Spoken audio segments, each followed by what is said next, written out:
Magandang gabi po. Sa mga nagtatanong po kung kamusta po kami ng anak ko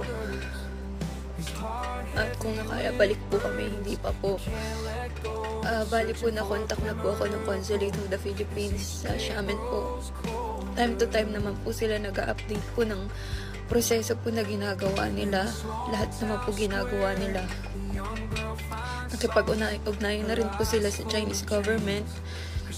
Bali po pumunta po yung dalawang pulis kanina. Hindi ko po alam kung para saan po yung tinignan niya lang po kami pinicturean ng anak ko. Tapos tinawagan niya rin po pala yung tatay ng anak ko. Nung nag-uusap na po sila, nakikisali po yung ate niya na inalok ako ng pera noon para makuha yung anak ko. Pati po yung tomboy na nagbabanta po sa akin na papatayin ako. Nung nagmamakaawa po ako, ibalik yung mga passport namin. Hindi ko po alam kung ano po yung nagiging pag-usap nila noon. Pero parang napa-agree na lang po yung police. Tapos may gusto pa po sana akong ipakita ng mga screenshots.